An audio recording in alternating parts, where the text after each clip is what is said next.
Assalamualaikum warahmatullahi wabarakatuh. Hari ini kita akan mendengarkan sebuah kisah di mana ada 10 hewan yang dijanjikan akan dimasukkan ke dalam surga oleh Allah Subhanahu wa taala.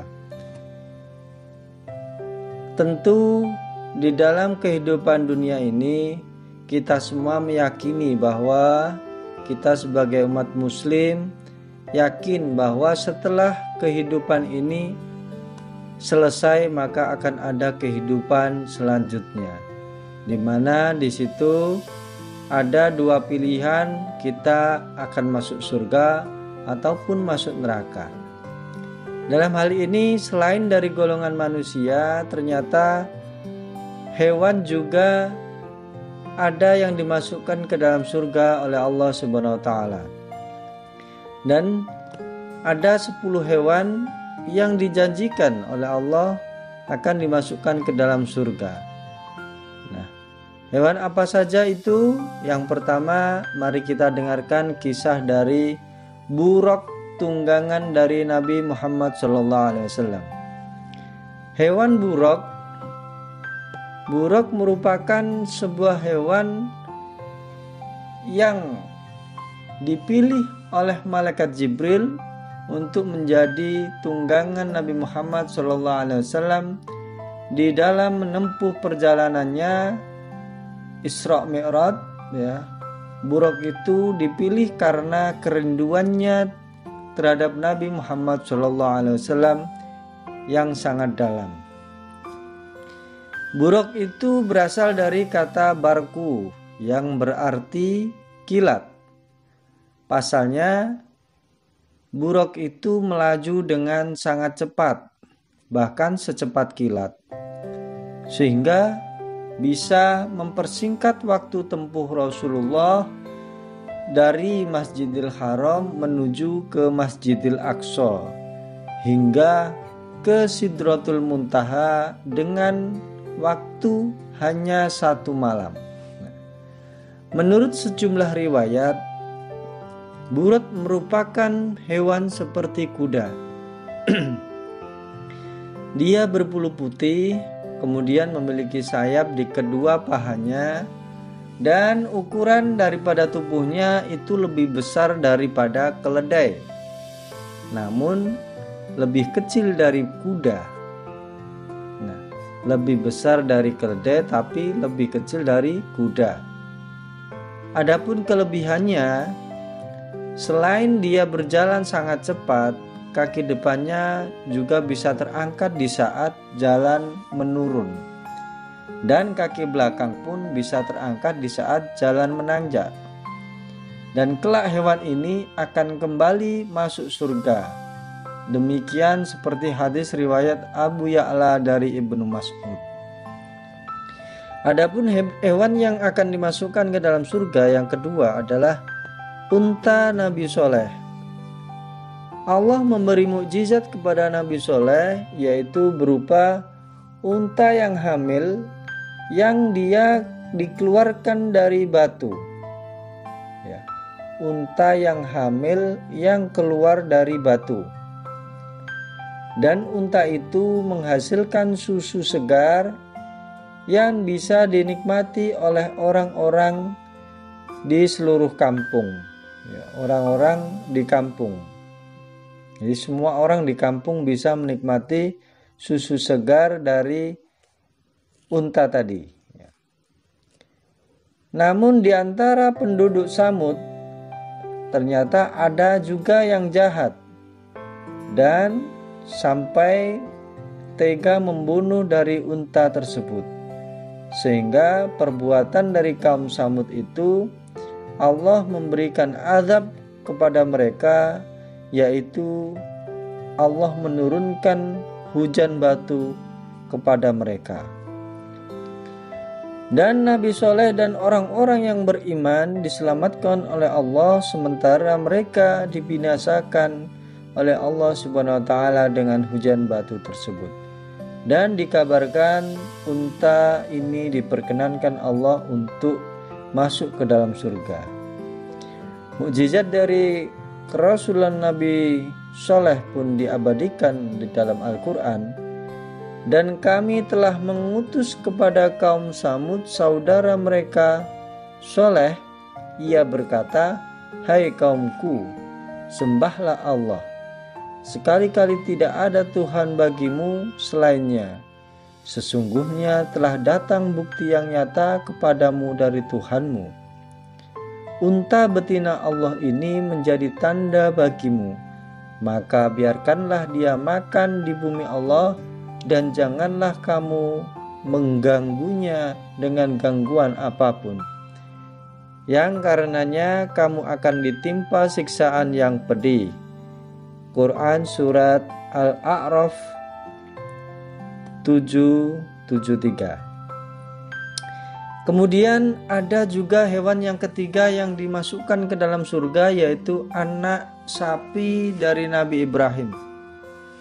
Nabi Ibrahim alaihissalam adalah seorang yang sulit untuk mendapatkan keturunan. Sudah berbagai macam cara dan usaha yang ditempuh bersama istrinya, yaitu Sarah. Namun Allah SWT belum juga mengabulkannya. Dan pada suatu hari datanglah 3 tamu ke rumah Nabi Ibrahim, dan tamu tersebut tidak dikenal oleh Nabi Ibrahim. Sebagai orang yang gemar memuliakan tamu, Nabi Ibrahim alaihissalam juga tetap memberikan atau memuliakan tamu tersebut dengan menghidangkan hidangan daging anak sapi panggang. Ya. Jadi meskipun tidak kenal, Nabi Ibrahim juga memuliakan tamu. Nah, dalam hal ini di sini diberikan hidangan, yaitu berupa daging anak sapi panggang. Nah, sayangnya ketiga tamu tersebut tidak mau menyentuh hidangan sedikit pun. Jadi hidangan yang diberikan, tamunya tidak menyentuh sama sekali. Rupanya ketiga tamu itu adalah jelmaan dari malaikat yang diutus oleh Allah Subhanahu wa taala. Mereka datang untuk membawa kabar kepada Nabi Ibrahim alaihissalam dan juga istrinya akan segera mendapatkan anak atau keturunan. Jadi ketiga tamu yang diutus oleh Allah, ternyata itu jelmaan malaikat yang diutus oleh Allah. Dia memberikan kabar gembira kepada Nabi Ibrahim dan istrinya bahwa mereka akan segera mendapatkan momongan atau anak. Anak itu tak lain adalah Ishak. Dan sebagai ganjarannya, anak sapi yang disembelih itu juga diberi balasan untuk masuk surga. Nah, untuk lebih lengkapnya, kisah ini tercantum di dalam surat Az-Zariyat ayat 24 sampai 30. Silahkan kalau mau membaca. Kemudian ada hewan yang dimasukkan ke dalam surga yang keempat, yaitu kambing gunung Nabi Ismail alaihissalam, yaitu kambing gunung. Ya. Nabi Ibrahim alaihissalam pernah diuji Allah untuk menyembelih anaknya Ismail alaihissalam. Yang jelas cerita ini sudah banyak yang mendengar. Ya. Ujian itu sungguh sangat berat, ya, mengingat menunggu kehadiran Ismail itu bukanlah waktu yang sangat singkat, tapi justru sangat lama banget. Ya. Namun karena keikhlasan dan kepatuhan kepada Allah, maka Ibrahim juga berkenan menuruti perintah dari Allah Subhanahu wa taala. Demikian juga putranya Ismail juga bersedia. Hingga pada suatu ketika ketika Ismail hendak disembelih, Nabi Ismail alaihissalam diganti dengan seekor kambing yang gemuk dan juga sehat. Rupanya begitu cepat malaikat mengganti dan menyelamatkan Nabi Ismail dari penjembelihan Nabi Ibrahim sebagai sang ayah. Nah, cerita dramatis ini juga dimuat di dalam Al-Quran, yaitu surat As-Saffat ayat 102-107. Dan berawal dari kisah ini, kita sebagai umat muslim disyariatkan untuk menyembelih hewan kurban pada saat hari raya Idul Adha. Itulah asal muasal kenapa kita menyembelih hewan kurban di saat Idul Adha. Kemudian yang kelima yaitu hewan hudhud Ratu Bilqis. Hudhud Ratu Bilqis ini juga dijanjikan akan dimasukkan oleh Allah. Hudhud ini jenis burung pelatuk ya, yang disebutkan oleh Allah di dalam Al-Quran surat An-Naml ayat 20-40. Dan burung ini ditugasi oleh Nabi Sulaiman untuk mencari kabar ke daerah lawan. Salah satunya kabar dari negeri Saba. Sepulang dari satu perjalanan, burung hudhud memberikan laporan kepada Nabi Sulaiman bahwa dirinya berjumpa perempuan dengan segala kekayaannya. Namun ternyata perempuan itu masih menyembah matahari. Rupanya Allah memberikan keistimewaan kepada burung hudhud itu berupa kemampuan fisik dan juga daya jelajah yang sangat hebat, sehingga burung hudhud dapat terbang sangat jauh dan yang unik lagi tidak pernah tersesat, yaitu burung hudhud itu tidak pernah tersesat meskipun dia terbang sangat jauh. Awalnya Nabi Sulaiman itu tidak percaya dengan apa yang disampaikan oleh sang burung, sehingga ia pun kembali mengutusnya untuk membawa seruan dakwah kepada Ratu Bilqis di negeri Saba. Dan setelah mengantarkannya, burung hudhud diperintahkan untuk mengamati tanggapan dari Ratu Saba. Mendapat surat kiriman, Ratu Bilqis segera mengumpulkan para pembesar-pembesar dari kerajaannya. Mereka kemudian diajak untuk berunding apa yang harus dilakukan untuk merespon surat dari Nabi Sulaiman. Alhasil adalah untuk mengantarkan hadiah kepada Raja Sulaiman di Yerusalem. Jadi hasil dari rundingan itu, mereka mengirim utusan untuk mengantarkan hadiah kepada Raja Sulaiman ya, di Yerusalem. Nah, burung hudhud itu terbukti benar telah menunjukkan kerajaan Saba yang tidak diketahui oleh Nabi Sulaiman alaihissalam, dan berkat jasanya burung tersebut dijamin Allah masuk surga. Jadi burung hudhud itu dijamin masuk surga karena jasanya. Kemudian kemudian hewan selanjutnya yang akan dimasukkan ke dalam surga yang nomor 6 adalah semut Nabi Sulaiman.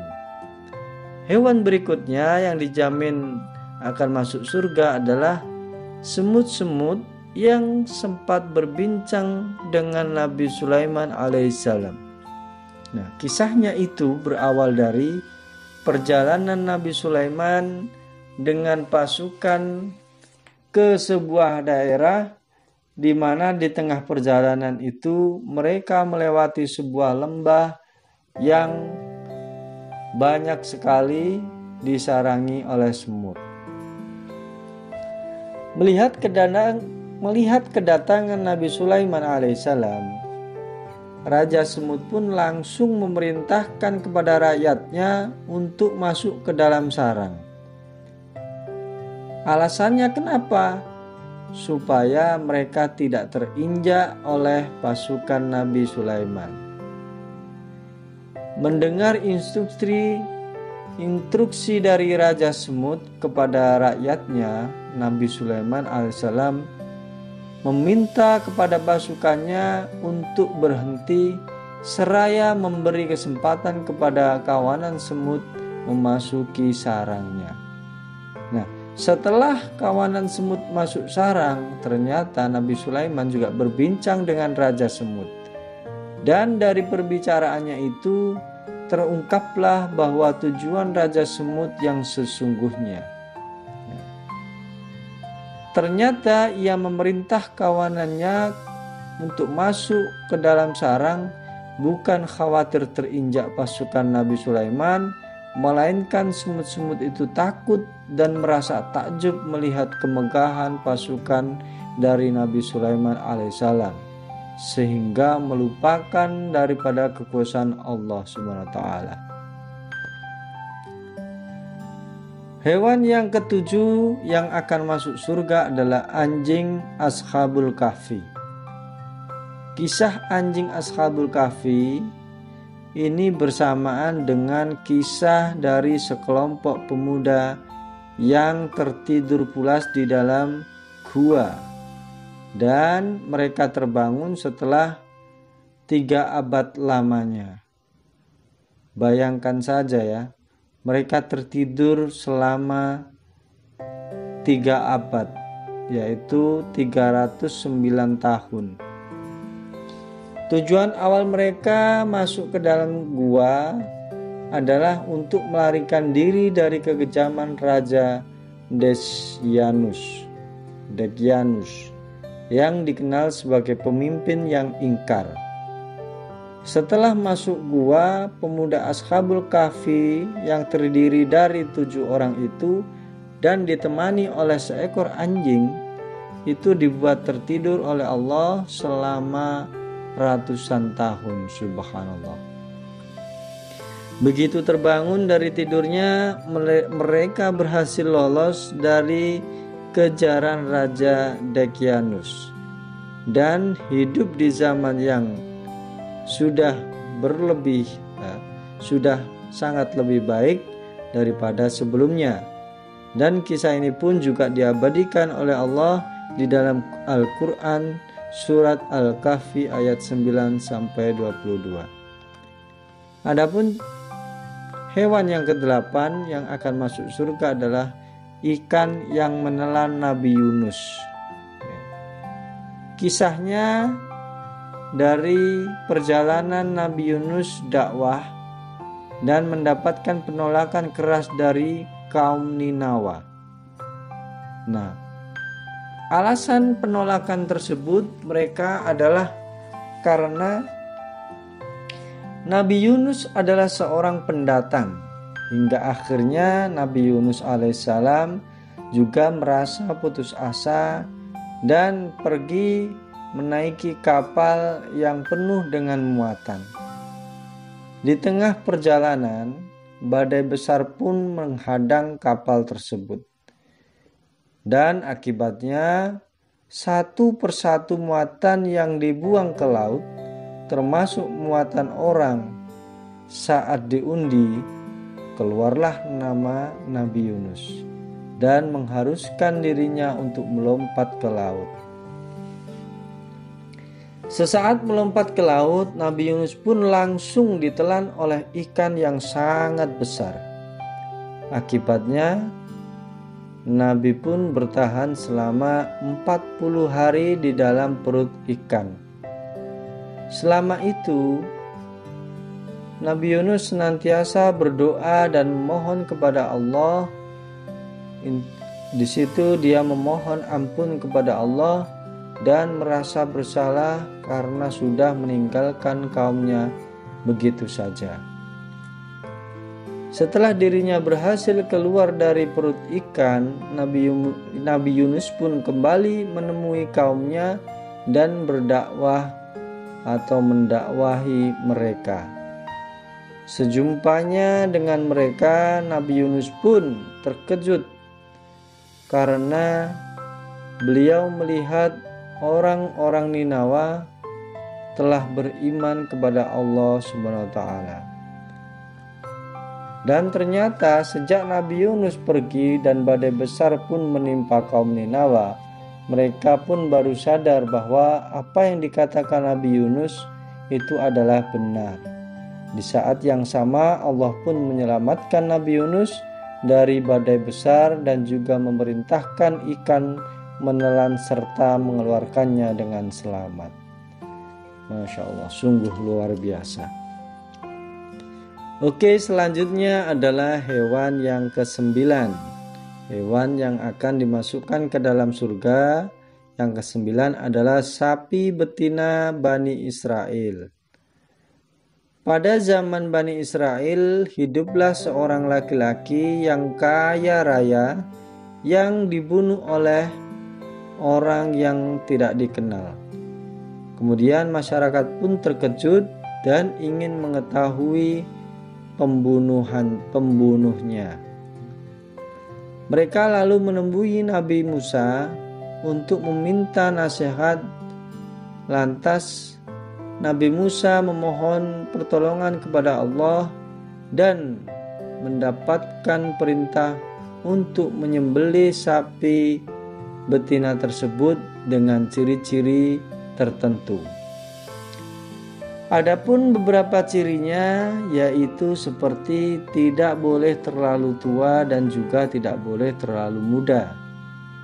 Kemudian memiliki kulit yang bersih dan juga tidak pernah digunakan untuk membajak sawah. Sampai pada akhirnya sapi dengan dengan kriteria tersebut tadi telah ditemukan. Setelah sapi disembelih, kemudian Nabi Musa memukulkan dagingnya kepada jasad laki-laki yang dibunuh tadi. Dan di luar dugaan, jenazah itu pun benar-benar bangkit dari kematiannya. Nabi Musa bertanya, "Siapa yang membunuhmu?" Jenazah itu pun menjawab bahwa orang yang membunuhnya adalah kerabatnya sendiri. Dan sebagai balasannya, sapi itu pun kelak akan dimasukkan ke dalam surga. Masya Allah. Dan yang terakhir, hewan yang akan dijanjikan masuk ke dalam surga adalah keledai dari Nabi Uzair. Di dalam suatu perjalanan menunggang keledai, Nabi Uzair alaihissalam berhenti di sebuah desa yang sudah hancur. Ternyata hancurnya akibat terjadi peperangan. Banyak tulang-tulang dari manusia berserakan di mana-mana. Di dalam hati Nabi Uzair juga sempat bertanya-tanya, bagaimana Allah menghidupkan tubuh-tubuh yang hancur ini seperti ini? Allah pun menjawab pertanyaannya. Ia ditidurkan di bawah pohon desa selama 100 tahun. Tubuhnya sampai hancur dengan tanah dan begitu pun keledainya. Ketika Nabi Uzair terbangun, tubuhnya kembali utuh. Dan saat itu pula dirinya menyaksikan bahwa kekuasaan Allah membangkitkan keledainya yang sudah hancur jadi tulang, bahkan yang sudah menjadi tanah. Berkat jasanya menjadi bukti kekuasaan Allah, keledai itu pun juga dijamin oleh Allah untuk masuk ke dalam surganya Allah. Demikianlah kisah dari 10 hewan yang dijanjikan oleh Allah masuk ke dalam surganya Allah. Mudah-mudahan informasi ini bermanfaat dan memberikan kekuatan iman kita bahwa hewan pun ketika berjasa di dalam perjalanannya orang-orang yang dicintai oleh Allah, maka hewan pun juga dijanjikan oleh Allah untuk masuk ke dalam surga. Wallahu a'lam. Assalamualaikum warahmatullahi wabarakatuh.